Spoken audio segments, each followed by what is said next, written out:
Lights, camera, and action. Yes, we are here today in a car. Hip, hip, hooray. Hooray. Yes. Oh, no. We gotta do it right. We got champions, Hey. champions. Hey. Hold on, don't rock too fast. We might knock the camera down. True. We might knock the camera down. Can't do that.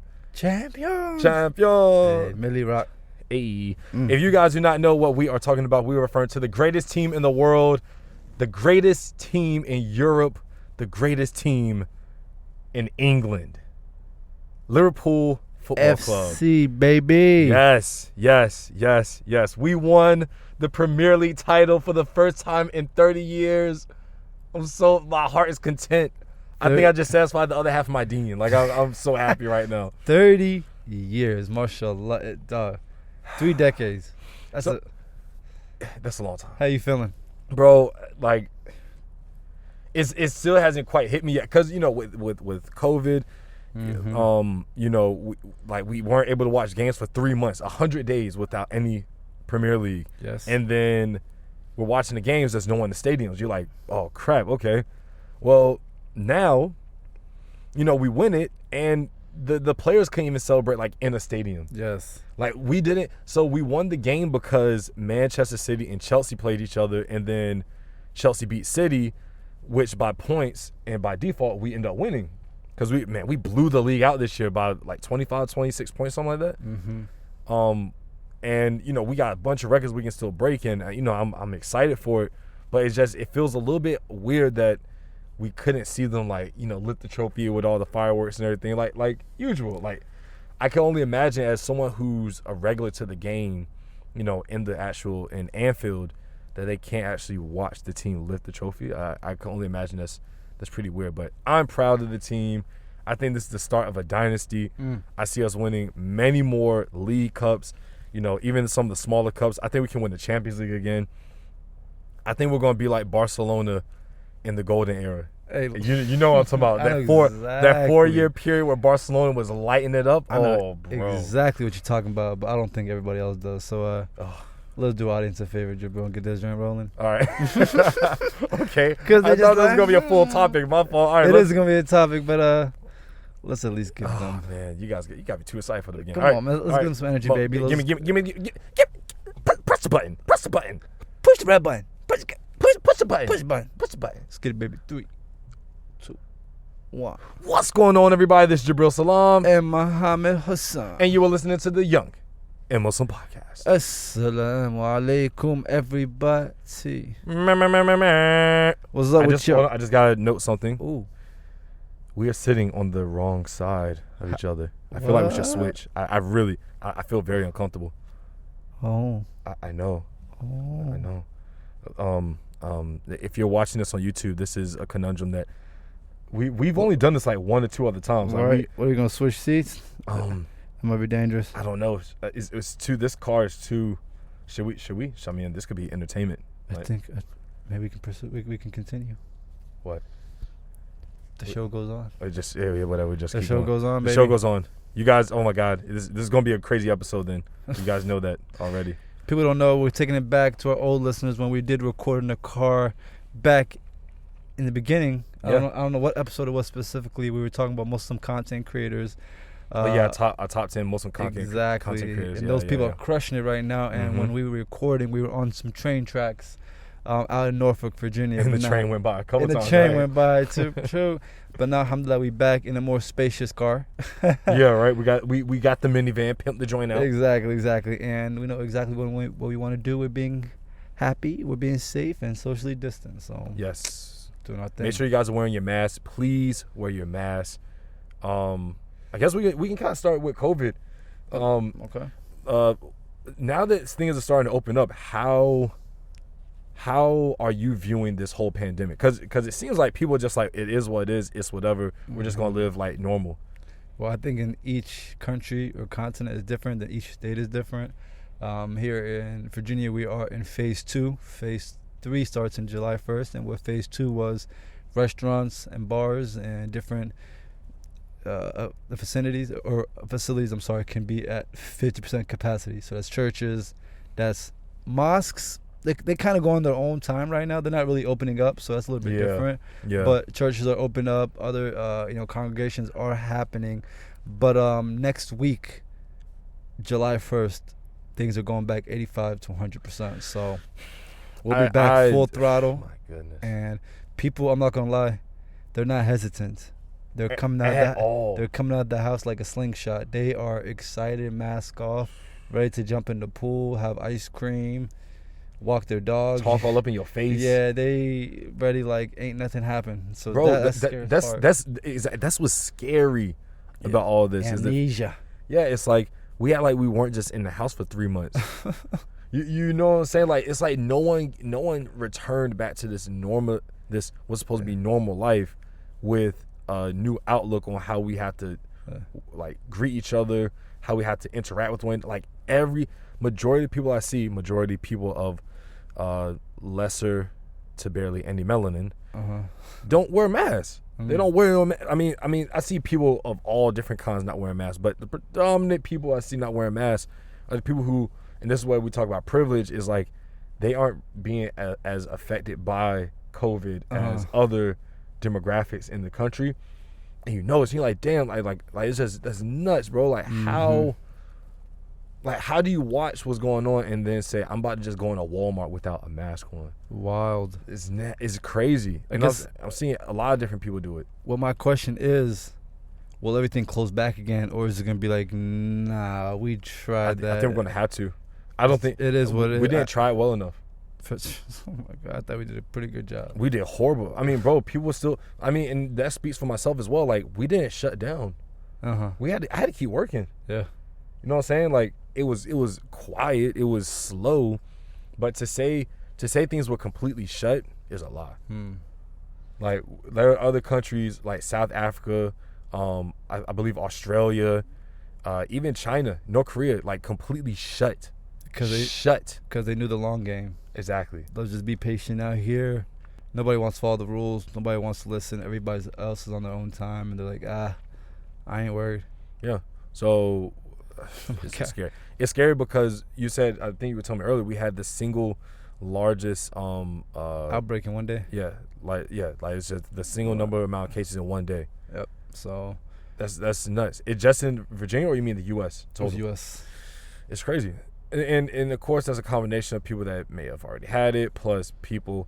But actually, if you really think about it, since they started reopening, it's like more people just going to get sick. Yeah, that's it. Yeah, because you can talk about, we have more testing. Yeah, I mean, all that makes sense. But if people still aren't doing what they have to do to be clean, then people just going to get sick. I think it is that simple. Yeah, man. We don't listen.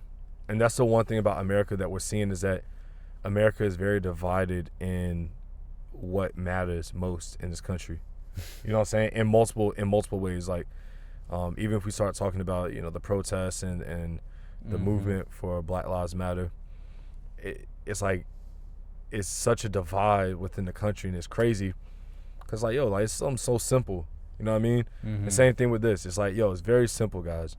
If you're gonna go out, wear your mask. But the idea is that we don't just go out to eat because we feel like it. It's like unless you need food, go. But they'll put. I saw a sign where we were at earlier today. It said people over profit, and that's powerful. Simple, 3 words: people over profit. It's profound. Yep, and I think it's gonna get to the point where if the United States keeps on being reckless, other countries won't let us in. They won't let us in for vacation. They won't let us in for business, and then we're going to be mad, then we're going to be like, you guys can't do that, but they can't do that. So, all in all, I just hope that we're not in that position where we started off in, or even worse, because it might be like, all right, guys, I guess 3 months was enough for y'all. You feel me? Now let's do a 4 to 5 month lockdown. But on the other side, I really don't think they're going to shut everything down again, like, because people are suing the state, going to court with the federal government, trying to go against the governors, going back and forth. Like, yo, bro, like, I understand you want it. They're not telling you to close your doors. Like, they want to make money from you. You know what I mean? Like, taxes and all that stuff. Like, the state wants you to make money because that's more money going back to the economy. But they don't want people getting sick. So, we really have to sit down and take a look at our morals and what matters to us most as individuals and as a country. All right. And we know that life is going to be different. We were just talking about the Liverpool game. They are champions. There was nobody in the stand to even celebrate that. And for those that do not understand the intensity of that win and how special it was, 30 years without a single league title. but not only that, tell us, Dribble, how special was it? The fastest team to ever do it? Yeah, so we Come broke on, we broke the record for the team to have won the title the fastest. We also broke a record for the team to win it latest in the calendar year because of COVID, of course. Oh, wow. That's a special request right? record. Right. That's like a once in a lifetime record. We're on track to be the team to win with the most points, 107 points if we win out. The previous record was 100. We are on track to win all of our home games, which if we do that, will be the first team since 1892. That's Sunderland in 1892 to do so. Mohamed Salah and Sadio Mane are still in the running for the Golden Boot, which is the most goals scored. And Mohamed Salah is on 17, Sadio Mane is on 14 or 15, and first place is 19 goals. And the way that our team plays, Sadio Mane could score a hat trick next game, and it'll be, you know what I'm saying, like, is that easy right now? For not easy in terms of the difficulty level, but easy in terms of just how fluid our guys are, and like they're just moving at such a pace. So there's like 3 or 4 more records that I can't even remember that we're in the running to beat, and I'm just so proud of this team. When I first started supporting them in like 08, 09, 2010 time, we weren't that great. Like, it was right after the World Cup or right during the World Cup, because my favorite player is Stevie G. And then we signed Suarez and Andy Carroll, and then we got in Henderson and we got Stuart Downing and Charlie Adam, and that's when we had Jay Spearn and Charlie Adam starting in midfield, and you're like, what? Like, so to go from that team that was so bad, that was finishing mid-tier, like 10th place in the Premier League, to back-to-back Champions League finals, win the Champions League, win the Super Cup, winning the Club World Cup, then win the Premier League. It's like it's a dream come true, man. And a lot of people thought like I was crazy for supporting Liverpool, because I used to like Arsenal, but I didn't feel a connection with them. You know what I'm saying? So I didn't really have any skin in the game with them, but like I've wholeheartedly been a Liverpool fan for a decade now, and loyalty. Hey, I became a fan because of Jabril, so that is definitely says something about his team and what they're about. And for those that have no care about soccer or sports, another way to look at it is that a coach came in about 4 years ago, and he had a team that was decent. It was like, probably mid-tier. We were decent. We just were at a very big low. So big low. So imagine you coming into a new company or a school, or you start a project, and you're like, my goal is to be the best, and you don't have necessarily the best or highest quality of resources around you, but you just put that in the air. Not only do you get to that point, but you blow it out the water, and it looks like nobody can even come near you. Yeah, bro. Because it just they were feels so saying good. that this team, this organization, this entity might be the best in all sports, hands down. That's not something easy to do. You know what I mean? So props to the organization, props to the team, to the fans, the commitment, bro. So hey. I'm still hype.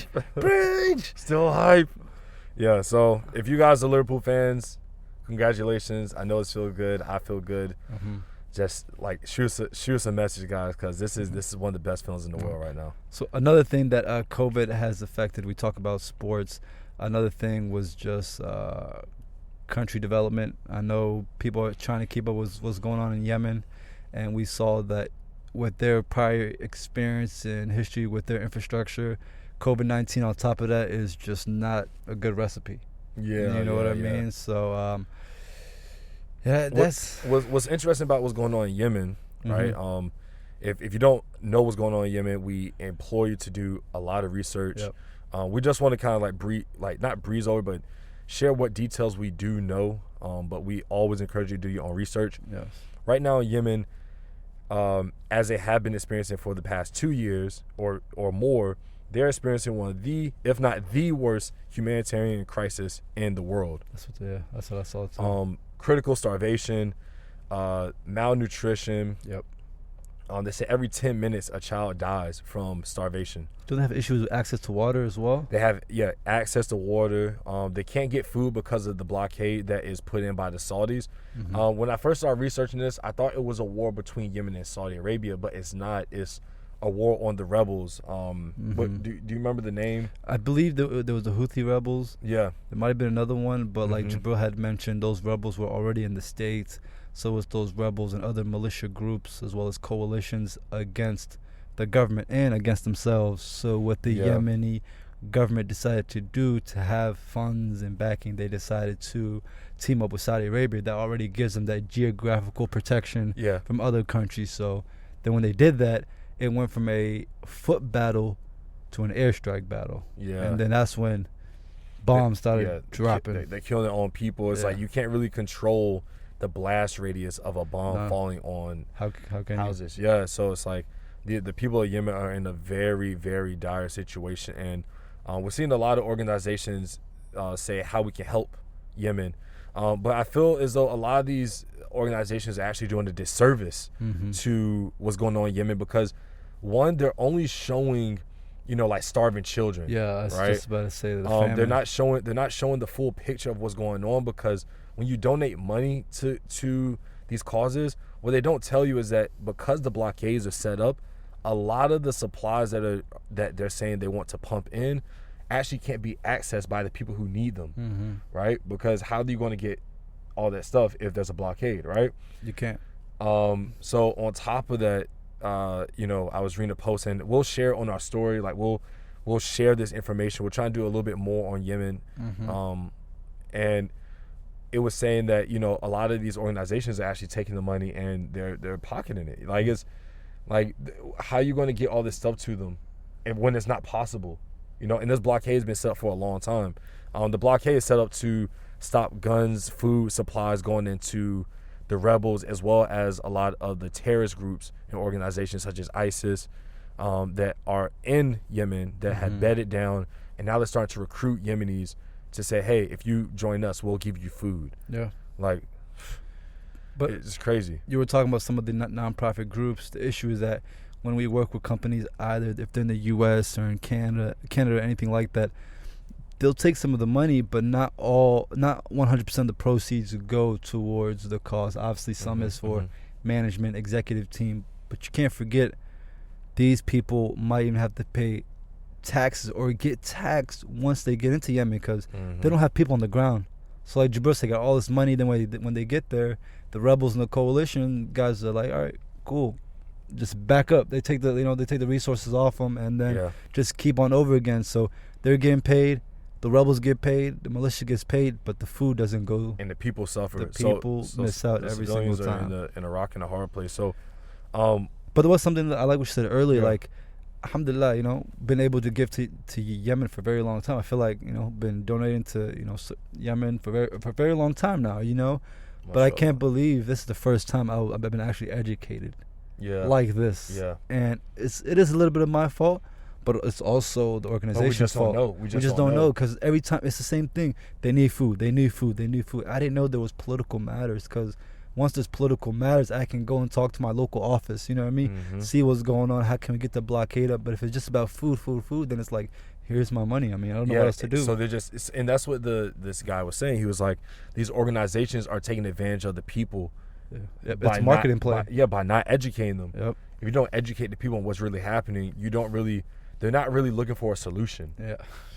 It's a problem. It's a problem that's always going to be here. Yeah, and what's interesting is, are these organizations that we look towards only there to help feed people? Is that the only, like, if you're a nonprofit, is the only thing you do help feed people? You can't. No, but understand what I'm saying. Like, every time we see these nonprofits, we've worked with them. Yeah. It's always about food. Like, I'm pretty sure there's things in the world that people need more than just food. Yeah, I see. Right? Okay. I follow. Like, majority of the time when you're seeing this stuff, you're like, oh, they people need food, and every once in a while you see they'll do something different. Like, UMR went out to Kenya, they did the thing with the cataracts. Like, that was cool. But majority of the time we're seeing people need food and water and medical supplies, but it's like, is there something else? Is there something else that we can do to help contribute and help these people out? Because as you said, this is more than just, about food and scarcity. This is also a political matter that we can have some influence on. Bro, absolutely, bro. So, like Jabril said, make sure everybody you go ahead and do your own research, because I think it's very, very important. And these are millions of people that we're talking about that aren't able to get AIDS. And when you find small businesses and people on the ground in Yemen, that also helps build their infrastructure. You know what I mean? Because that's given towards a small business, and no proceeds or any type of cuts are taken from them. Man, this next story is pretty heavy. Talking about a sister out in the UK, Amzi. Her name's Amzi, right? Yeah, I don't know if that's really her last name, but I think it's like her handle or something like that. So there was a recent situation out in the UK with a sister that had a few sexual allegations against her. Currently under investigation, so no information has been out as in whether she's guilty or innocent. Yeah. So we just don't know. That's on the table. But the fact is that two accusers have came out, right? And the victims have come out and have spoken up. And the sister has also shared her side of the story. So long story short, it looks like the sister was communicating with an underage girl who she did not know was underage. And we are talking about a sister, so it was a sister talking to another sister. So it's a developing story. I think it's something that is also interesting, because when we hear about sexual allegations, so there's two things that happen, and I don't want you to like blur them together. Okay. There's two incidents with the same sister that happened. One was referring to sexual assault. Okay. Saying that she had a sexual encounter with a woman, and thanks for clearing that up. Yeah, and she assaulted her, like it was forceful. She has a different take on that. We watched this video that she posted out, and she basically was like, "This is baseless. This was a relationship that they were in and whatnot." And it ended however it ended.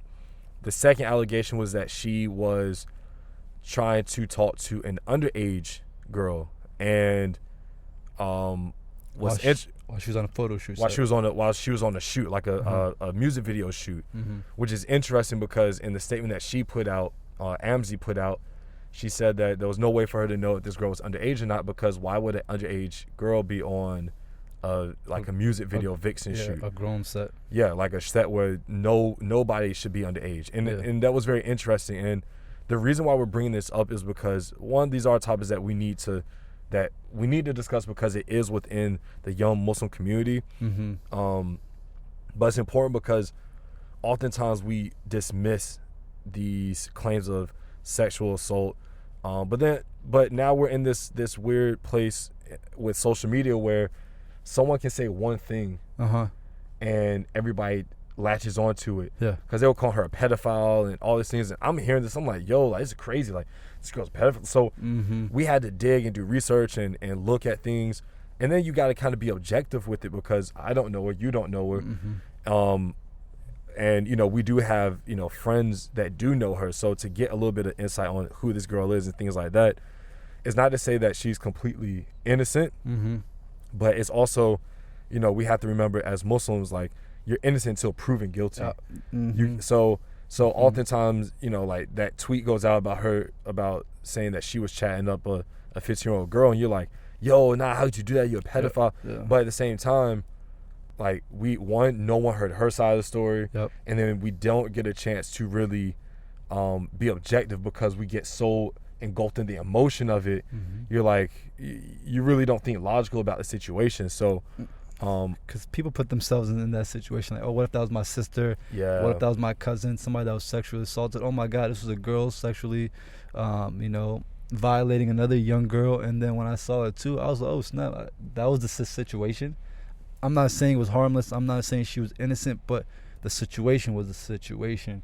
Yeah. Usually when things happen, we wait for a verdict or something to come from a legal matter, like a lawyer. You feel me? Like Yeah. somebody that's actually certified and knows what's going on. But we're taking information off of tweets, and things can be taken out of context. So I would say, like, as a Muslim, we do got to be patient about this situation. But at the same time, if it is true, then, I mean, obviously Allah subhanahu wa ta'ala is the most just, but we need to also, not saying find a way to console her, because we don't know what she can do to herself, where this can kind of lead her, because her career is already shot. She's a professional photographer, does this full time, so that's her career. Her family has also known stuff about her that they never knew before, so she's going through that. And then with her prior relationships, it's a lot for her all at one time. You feel me? Yeah, we can't lose sight of because we might lose her. Because we might lose her. You kind of saying? Yeah. No, I feel you. That's a good point, bro. That's a great point. It's, but I want to say this as well. If she's cleared, if her name is cleared, right? Yeah, one thing that we have to remember in this hype of social media is that if it comes out that stuff is untrue, right, and she's innocent, her life and career are already shot. Yeah, there's no, and it is, you can't rejuvenate that. You know what I mean? There's no getting back from that. It's like a tornado hitting. After the tornado hits, you can't be like, oh well, let me reverse and get my house back. Like, no, it doesn't work. So it's like, we really have to do a better job of not feeding into a tweet or something just because it's up there, and it just proves how fickle we are as consumers. You know what I'm saying? Like, we see stuff like that, and then we're just like, oh, that has to be true. There's no way that's not true, and it sucks because people's lives have gotten ruined. There's many men who are in prison for things they did not commit. Look, you know what I'm saying? I'm sorry, go on. Well, yeah, I was going to say, but then there are the people that are guilty. So I think the smart thing for us to do is to try and listen, be reasonable, be objective, and really wait on information. We're so used to getting the information right now. Like, it's only been a week since this information came out. This stuff takes time. That's exactly. This stuff takes a lot of time. So I think we need to do a better job of just, as you said, getting all the information in, and then letting the legal part take care of it, and then we make a judgment before we decide that we're going to, like, whatever people think about her is, what they think about it. But, death threats and all that stuff is just, it's a lot, man. But so it's too much. Man, it's a lot. At the end of the day, we're not saying she's innocent. We're not saying she's guilty. We just need to wait on more information. Simple as that. But on the flip side, a lot of people just went off on their own and decided to disassociate themselves with her, which is their own decision.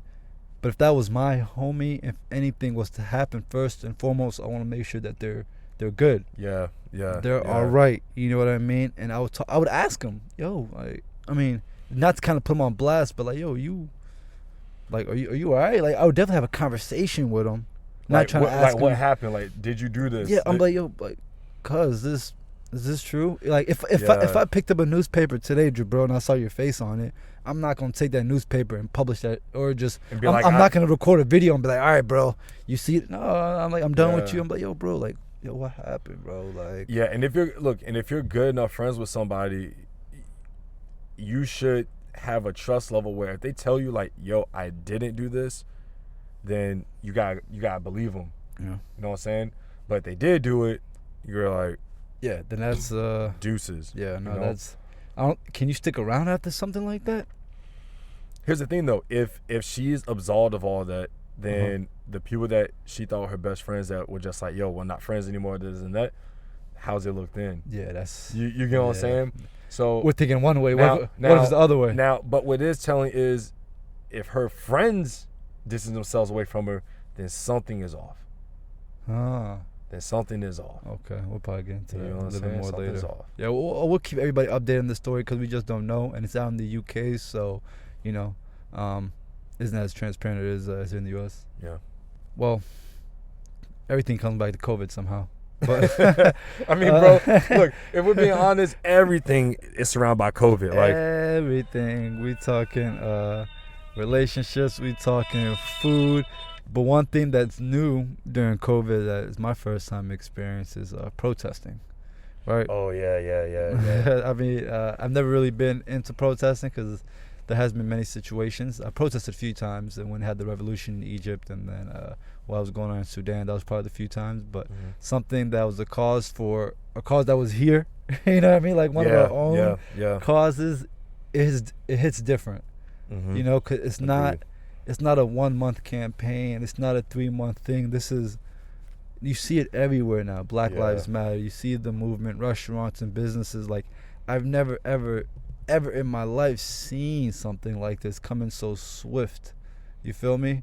And kind of really change your trajectory. You know what I mean? For people's lives, and just, or that's what we might see from the outer layer. I don't know. What'd you laughing at? That Jamaican food burp in the mask. You know? Oh my God! That was not pretty, bro. My fault. I was trying to concentrate, but your eyes rolled back. I was like, okay, what is up with my man right now? Yeah, that was not good for my health. Oh man, So was a lot of carbon monoxide. There has been several protests going around in the nation. They first sparked when George Floyd got murdered by the hands of police officers, which we did share the story, I believe, on we talked about black men in America. And now those protests are still continuing 4 or 5 weeks later, but they've been a lot more peaceful, a lot more organized, and I feel like we're a lot more efficient in knowing what we want. We're no longer satisfied with BLM on the corner street or just on a name. Now statues are coming down. Like, police reform a bill was just passed, so I think we're getting down to the nitty gritty. You know what I mean? And actually telling people what we want. I think the biggest thing is just still education, right? Keeping the people informed as to what is going on, especially when you have so many people who want to support and need to be involved. Letting us know with easy steps like, hey, this is going on, this was just done, this is the progress that's happening, this is the stuff that isn't happening, and this is where we're trying to go. Like, very simple. And I need to do more of my own research just to make sure that, the things are on track. But yeah, like, I think this is like you said, this is the first time where, like, I've been to protests before, but this was the first time where it really felt like a whole nation was just like tired of it and out there on the streets, sharing their grievance and letting their words and their hearts be felt and heard. Absolutely. And I mean, we went to the protest twice in DC, and the first time we went with a group of us. It was 6 of us, which was funny because that was the first time that I had been in a group, like since COVID started. That was the first time I had been in a big group. Being a good boy. And it was weird because, like, you go from being in a house, just your family, to maybe like chilling with 1 or 2 friends, to now you're in a car full of 6 people, and then you're in a protest with thousands. of people. Like, all within 24 hours, and you're like, yo, what the heck is going on? Real quick. Yeah, like, what? So I remember getting out there, the first time we went, and it was like, you're a little bit timid. You're like, oh man, like, bro, we had the army deployed. Yeah, the National Guard is out there, like, streets are cut off. We're marching on the White House, like, yelling and not yelling, but like, you're using the chants, and we're chanting at the police. And I'm not gonna lie, the one thing that got me was we weren't out there longer than 2 minutes. Like, as soon as we got the car, we start chanting, boom, boom, boom, right? His fiance, by the way, was, no justice, no peace, no justice, no. Like, I mean, she was going hard, right? And that was really encouraging because, like, that's what she does. Like, and that was really cool. And she got all of us in the mood. But 2 minutes out there, we passed by a group of police. They got these big machine guns. And the one officer looks at it, he goes, be safe, guys. And just like, thanks. And it was, that hit me because what that showed me is that nobody wants to be out here, bro. Yeah. Like, nobody wants to be out at these protests. It's dumb. Like, it's just stupid that we gotta be out here to fight for something that's so basic. Like, we just want to live. Like, it's so basic. Just want to live. It's just dumb. Like, even like him acknowledging that, telling us to be safe, is like, he's like, bro, we don't want to be out here either. Exactly. Like, this is dumb. It wasn't a battle like you versus us. That's not how it looked. and that's not how they tried to portray, and that's not how it was. And Mm-hmm. I want everybody listening, especially if you're foreigners or just ill-informed, let your family know that we were protesting out there. There was no looting going on. Yeah. So state the difference. Like, protesting's people in the streets, organized, getting things done. Looting are just random people taking advantage of the situation. So Yeah. protest and looting aren't the same thing. So Mhm. get it right. But you know what though? I don't fault anybody that wants to loot. Now I think there's a limit, right? Like, I mean, people, bro. I watched this video. Video, bro. What's the limit? Bro, 2 mil. bro. I watched these people hop on a train. They opened up the cargo on the train and was stealing TVs off the train, bro. Wow. Is it here? It was in the U.S. Wow. That was the limit. And bro, what's crazy? There was like hundreds of people running with the train to like take the stuff off of the train. Like, that's a limit. Like, that's taking advantage. You ain't protesting anything. You're just trying to come up, right? I have my own thoughts about protest or about rioting that, you know, I don't feel is needed. My opinion's not really needed on the topic because I think everybody has their own opinion. Okay. But I understand. I understand it. You know what I'm saying? I'm not going to do it. Nah, heck no, what? Nada, right? But I understand it, and I empathize with the people who feel that way. But we have to understand that a lot of these people who are rioting aren't necessarily the people who are being affected by what is being protested. Facts. A lot of white people are out there protesting.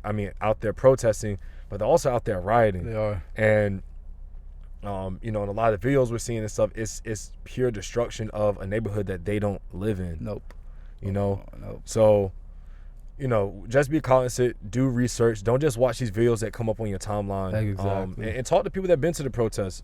You know, I have friends that have been to protests down there every day. Mm-hmm. You know what I'm saying? And that's huge. You know what I'm saying? So I think everybody should participate because everybody benefits off of the backs of, you know, African Americans and other black people indigenous to the U.S. and just even any dark brown skinned person here, you know, whether they're American or not, like we're all in this together. You know what I'm saying? Because at the end of the day, you get stopped, I get stopped, one of your cousins get stopped, or any Ghanaian person it doesn't matter.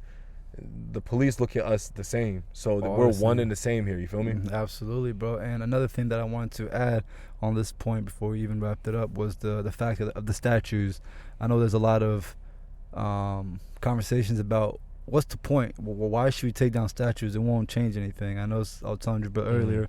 Some people like if we keep the statues up, then that creates conversation about the history and what happened. But nobody really questions stuff like that if you don't do nothing. You feel me? So once we start talking about it, then people are like, okay, why do you want to take this thing down? Oh, you didn't know who Robert E. Lee was? Yeah, he was a general, yeah, but do you know what he was leading? Do you know the cause that he was fighting behind? And that was to keep African Americans down at any possible cause. And it's like, oh, why are we celebrating this man? It's like, why is this man in the middle of our city? Why are we driving around this guy every single day? And so the people went up for that, and the government is helping people take statues down, and people are taking the matters into their own hands as well. So I'm not saying I'm with taking down the statues. I'm not saying I'm not. I think it is progress, but the biggest thing for me, if they're coming down, then then that's good too. What we're seeing is that the people are calling the shots with certain things. Yep.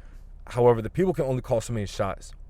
The rest of the grunt work has to be taken on by the media, people like ourselves who can divulge this information, who can share this information, encourage more of the public. And then the rest of the rest of it has to come from, also included in media are people who are like influencers, people that have big platforms, athletes. Those people that we consider them media because when they say something, the world will listen. But real change comes in the legislature. Real change comes in the legislation, getting laws changed, getting a system changed so that when things are put out on the executive side, right, and when things are mandated on the judicial side, meaning You need your lawmakers to change laws. You need your lawmakers to really say that this can't happen and this is what happens if that happens again, right? So that the executive branch knows, and when you say executive branch, you're talking about your law enforcement, you're talking about the people that enforce these laws, right? You need to make sure that the executive branch, the enforcers of these laws, know that they can't go around just terrorizing us. They're terrorists. They can't be terrorists. Mm-hmm. Or we take the option, defund them. Yep. Right? We pay them. Mm-hmm. I don't want my tax dollars to go to that. Yep. Right? Give it to the firefighters. Exactly. Yeah. That sounds better. Give it to the EMTs. Like, that sounds way better, right? But then on the other end of that, what we don't talk about a lot is the people that are a part of the judicial system, these judges, how unfairly they are judging people in this country who are not white. Yeah. Period. Like, you have to judge everybody with the same reverence as you would anybody else. Bro. And that isn't happening. People are sitting in jail for stupid things. Bro, they're about to decriminalize marijuana now next week. July 1st. If you get pulled over, that's a $25 ticket. Interesting. There's people doing 10 years for that. Exactly. That same $25 fee, people doing, black people, we need to take them out of jail. The irony, look, and the thing is, if you don't know about the prison industrial complex, then you need to look it up, because long story short, 13th Amendment mandates that slavery is over, and unless for those of you who get imprisoned. Hey, don't worry. We did that for him. So we have something very, very special, because it's all about education, right? Talking about the judicial branch, which is the enforcer arm of the executive, just like you said. You feel me? Mo, don't do it to him, Mo. Don't do it to him, We got, look. We want real change. We want to make some real moves. So we brought on somebody that has been in it, like mashallah, the cream de la creme, because that can help us navigate this judicial system that we call the United States of America. Guys, hands down, the episode that will be coming out next week is what I believe mandatory listening if you live in the United States of America. It is mandatory. Hands down. And you need to share this with every friend, every parent, every relative. And I mean this, like, this isn't about our listens. This isn't about this isn't about virality. It's about educating people. This is edutainment. We sincerely, this next episode, in my opinion, like, we've had some amazing guests. And this guest, he's not the biggest name. He's not a household name, right? But in my heart, in my soul, I feel that this is the most important episode that we will probably ever record. Ever. Hey. Make sure you guys tune in next week. Say no more, bro. You told me not to say no more. So. Bro, say one more thing. Wrap this thing up, baby. All right, so for the last, how long have we been on, man? 43, baby. So for the last 43 minutes, you have been listening to the Young and Muslim Podcast. I was about to say, calm down there, Mo. Muhammad. Yes, sir. It's time to wrap up. Thank you, Brother Larry. Ooh, but before we wrap up, tell the great people how they can listen to us. Yes, Brother Jud. Bro, thank you so much for the proper introduction. You guys can listen to us on all of the major listening pod platforms. That is Apple Podcast, that is Spotify, Google Play, iHeartRadio, Stitcher. I mean, anywhere that you can access a podcast, search the Young and Muslim Podcast. Google us. Please leave a review. We would greatly, greatly appreciate that. And bro, if they want to watch these beautiful faces and send us a direct message, how can they do that? If you want to see these beautiful faces, you can go and find us on YouTube, the Young and Muslim Podcast. All the way spelled out, baby. Make sure you search us on YouTube. Make sure you like and subscribe. Hit that like button. Bell notification top right corner. Ding. And if you want to DM us, or if you just want to keep up with us on a more daily basis, you can find us on Instagram and Twitter at Young and Muslim. That's YOUNG, the letter N, Muslim. Young and Muslim. Find us, DM us, tell us what you think. And if this podcast helps you, let us know. Yes. Let us know. Please. Let us know. We love y'all. Love y'all. Let's get it. How long have you been on, Mo? About 45. Now, 40. for the last... 45. Oh, no. We don't like 45. Trump. 46. We're like 44. We're going to take a moment of silence so we get But for the last 45 minutes, you have been listening to the Young and Muslim podcast. I'm Jabril Salam. And Muhammad Hassan. And we leave with the greens of peace. Asalaamu Alaikum. Peace.